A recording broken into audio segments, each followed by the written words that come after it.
Bonjour, cette vidéo présente ce que l'on appelle les systèmes combinatoires. À partir des données numérisées, sous forme de bits prenant la valeur de 0 ou de 1, il va falloir que l'on puisse traiter ces données, les combiner, réaliser des opérations sur celles-ci. C'est l'objet de ce cours, donc de cette vidéo.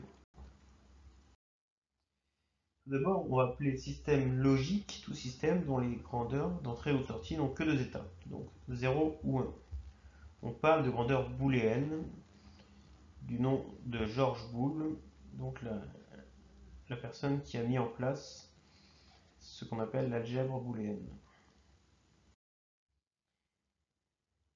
On part des hypothèses que ces systèmes ont des sorties qui ne dépendent que de l'état de ces entrées.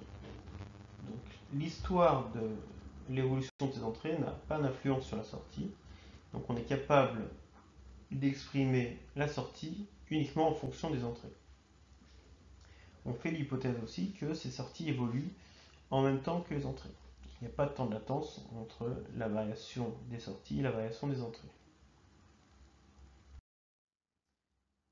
Tout d'abord, il faut faire la distinction entre les signaux analogiques, qui sont des signaux continus dans le temps, qui peuvent donc correspondre à l'évolution d'une grandeur physique réelle, et les signaux discrets, qui vont prendre un nombre limité de valeurs.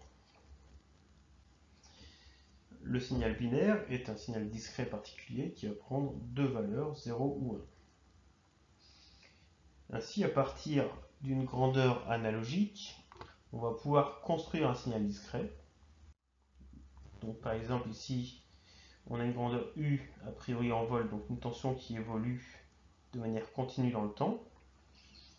Et par un système de seuil, donc quand cette grandeur a priori dépasse 0, la grandeur discrète associée va passer à la valeur 1, et quand cette valeur repasse en dessous d'une valeur à cet endroit-ci, donc d'un second seuil, elle repasse à 0.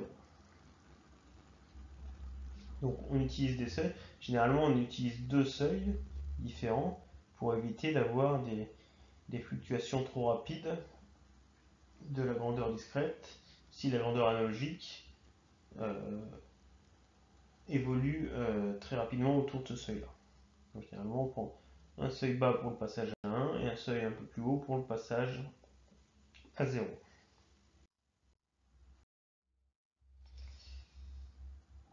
Une fois qu'on a discrétisé le signal, on va donc parler de l'algèbre de Boole.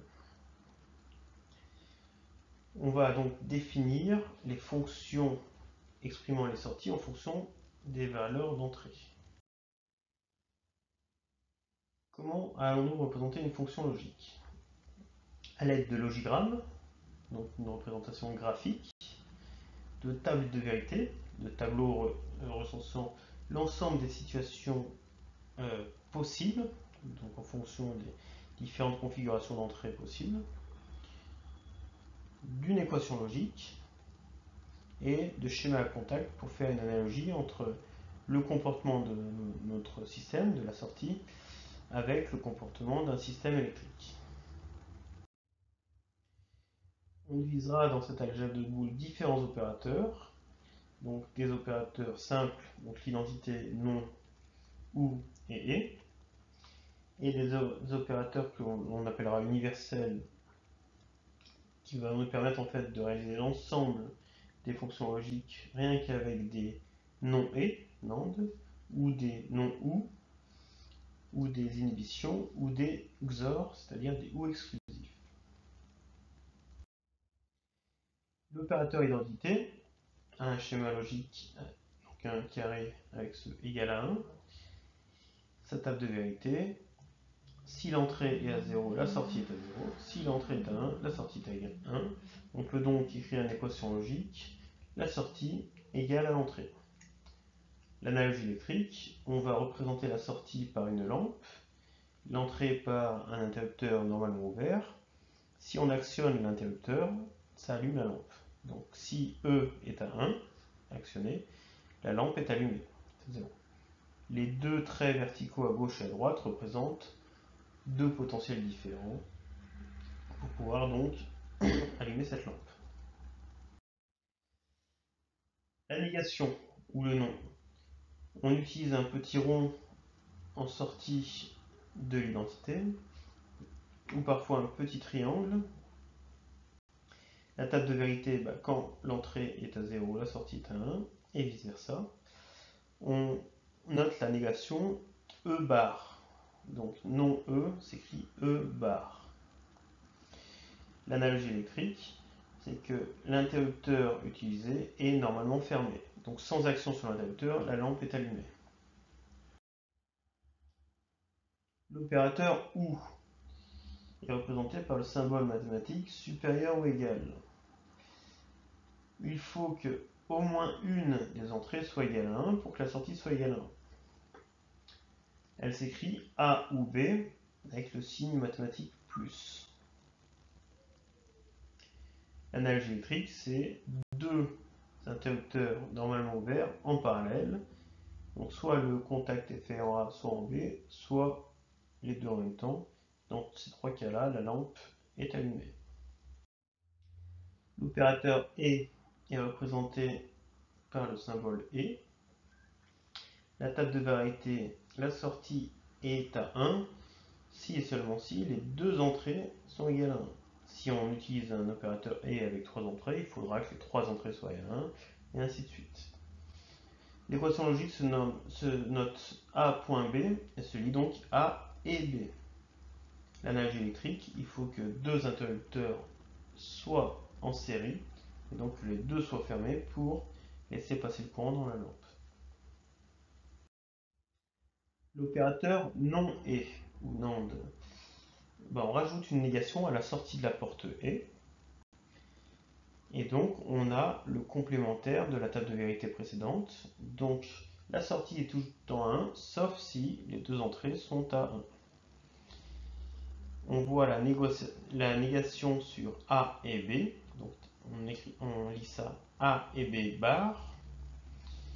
L'analogie électrique peut s'écrire sous la forme de deux interrupteurs normalement fermés en parallèle. La porte non OU, on rajoute une négation à la sortie de la porte OU. Pour avoir la sortie à 1, il faut que les deux entrées A et B soient toutes les deux à 0. On l'écrit A ou B le tout bar.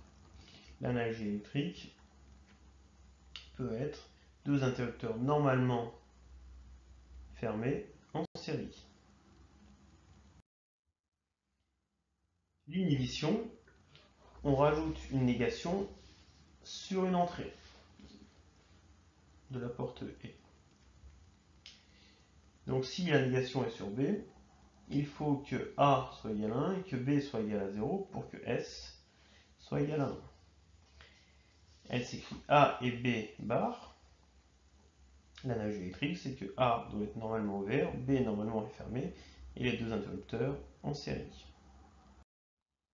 Enfin, le OU exclusif, ou XOR, son schéma logique, c'est un carré avec un égal à 1, donc strictement égal à 1.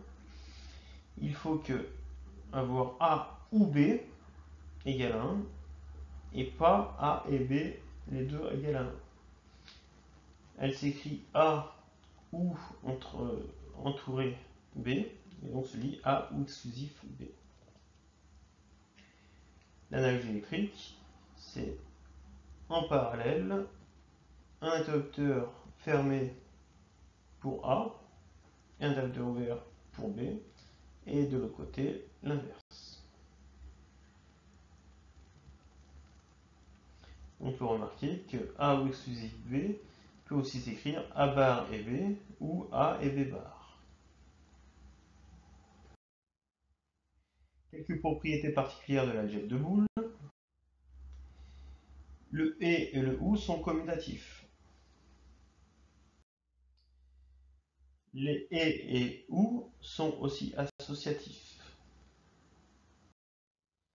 on peut distribuer le et sur le ou le ou sur le et. Ce qu'on appelle l'idempotence, c'est que A ou A nous donne A, et A nous donne A. La complémentarité, A et son complément valent 0, et A ou son complément vaut forcément 1. Quelques identités remarquables. 1 et A, ça donne toujours A et 0, ça donnera toujours 0. A ou 0 donnera toujours A. Et A ou 1 donnera toujours 1. Deux théorèmes importants, les théorèmes de De Morgan. La négation d'un produit de variables est égale à la somme des négations des variables. C'est-à-dire que A et B, le tout bar, c'est égal à A bar ou B bar. Alors vous pouvez facilement le démontrer en utilisant une petite table de vérité. Et le second terme de De Morgan, c'est que A ou B, le tout bar, c'est égal à A bar et B bar. Voilà, c'est tout pour ce cours sur l'algèbre de Boole.